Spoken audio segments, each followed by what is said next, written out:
It all happened on a Sunday night. It was way past noon, but everybody in the neighborhood got up from their beds because of an unexpected event. The electricity suddenly went down, and all communication networks were cut off. Our vicinity was not far from the big city, and this kind of thing was less likely to happen since they would be affected as well. My dad checked the main switch as Mom and I remained on the same room with our flashlights, and then we heard a commotion outside of our house. Our neighbors gathered on the street, and all of them were looking at the sky. We also went outside to see what was going on. It was exceptionally dark. The only areas that had any kind of visibility were the ones below the lamps that were powered by solar batteries. Everywhere else was pitch black. We would normally see the lights of the bridge and the buildings from afar, but during that night, they weren't there.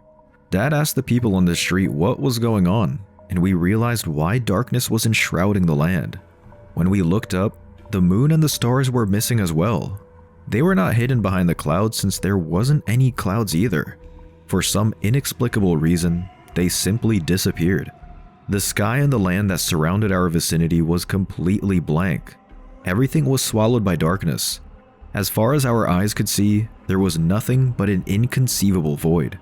My father and the others gathered their vehicles and used the headlights to gain some visibility around our neighborhood. Aside from the unnatural blackness, we could also feel the air getting thinner. There wasn't any wind blowing, and yet it was eerily cold. It felt as if the chills were crawling through our skin to our bones. It was getting hard to move and even harder to breathe.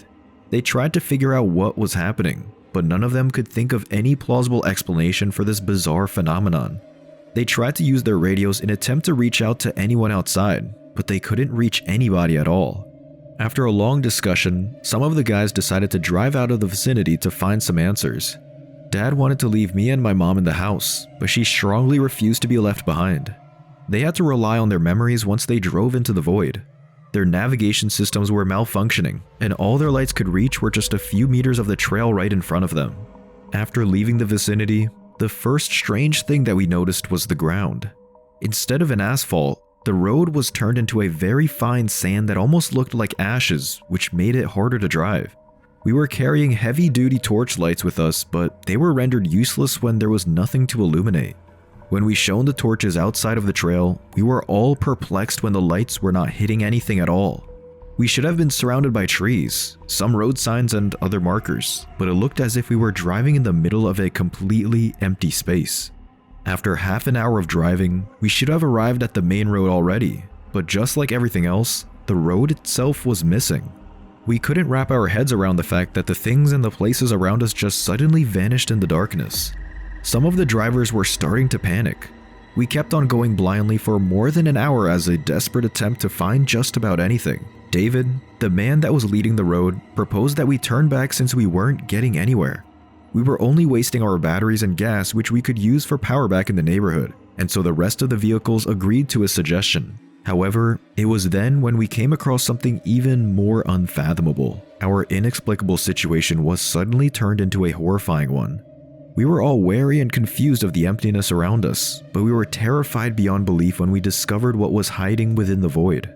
In order to guide the rest of the drivers behind him, David was dropping glow sticks within 20 meters from each other along the way since the beginning of his trip. As we were following the trail on our way back, the vehicle in front of us abruptly hit his brakes, which almost caused a collision. Dad got mad and was about to yell at him, but then he also saw what made him stop so suddenly. For the first time since we drove into the complete darkness, something was finally illuminated by the headlights of the car. Perhaps it was hard for my mind to convey what was in front of us that I initially mistook it for a pair of tilted stone poles, but then I noticed the nails and the joints. I was completely petrified when I realized that there were giant fingers trying to pick up one of the glow sticks on the ground. My mom screamed as if her throat was about to tear, and the sound of her hoarse shriek triggered absolute panic for the rest of the convoy. The other vehicles drove past us when Dad was still frozen stiff in disbelief of what was right in front of him.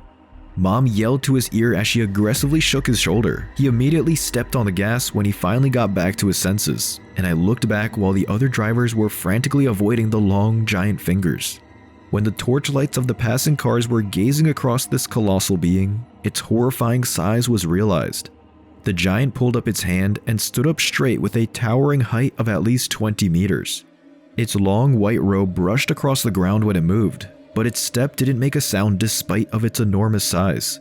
This silent titan had a physique of an abnormally slender human, and its bald, earless head was disproportionately small for its extensively long arms. Its hands were slender and wide that it could have grabbed the entire convoy in a single sweep if it wanted to, but it was only looking at us like a curious child as we desperately tried to drive away as fast as we could. The face of the giant with an ash-white skin was completely devoid of any expression, as if it was a mask, and its slit eyes were hollow like a soulless being tracing our path.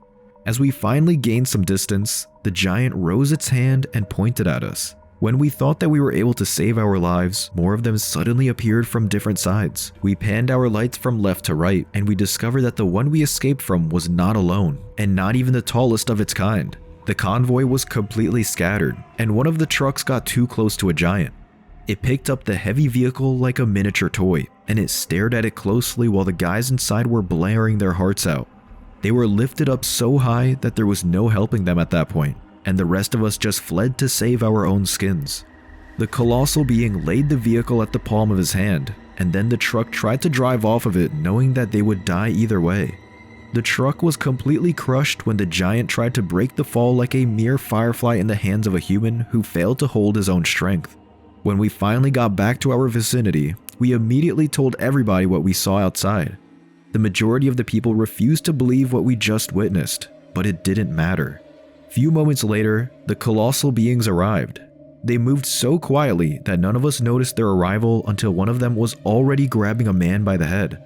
Perhaps a human's body was too fragile for these giants since it accidentally crushed the man's skull before it was able to lift him off the ground. The entire neighborhood was in complete disarray as everybody was in full panic. There were individuals who were brave but foolish. They brought out their guns and started firing at the giants relentlessly. As expected, their weapons were completely ineffective. They were crushed right where they stood by the tips of their fingers like ants. The silent titans surrounded the area. With their blank faces, they looked down on us and watched as we were overwhelmed by terror. The other families chose to hide inside their homes, but the roofs and the walls were easily broken in pieces when the giants opened them up to see what was inside. Some of the residents jumped to their vehicles and fled. However, the moving cars were still within their reach and were easily caught. They were lifted to a great height and toyed with. After everything that happened so far, my father believed that the giants were only attracted to the lights. The first one we saw outside was trying to pick up a glow stick, and the first section they targeted in our vicinity was surrounded by lamps. We relayed this information to as many people as we could amidst the turmoil. Most of them listened to Dad's suggestion. Unfortunately, it also caused some accidents. Those who were informed rushed towards the areas that couldn't be reached by any light source, and the people who were running blindly across the street were ran over by the vehicles that had their headlights turned off. We parked behind a house at the farther side of the vicinity to get out of the way. We stayed in the shadows and hoped for our survival. We couldn't hear them coming, and we were completely blinded by the darkness. All we could do was listen to the screams around us. As much as we wanted to help more people, Dad did not want to risk the safety of his own family.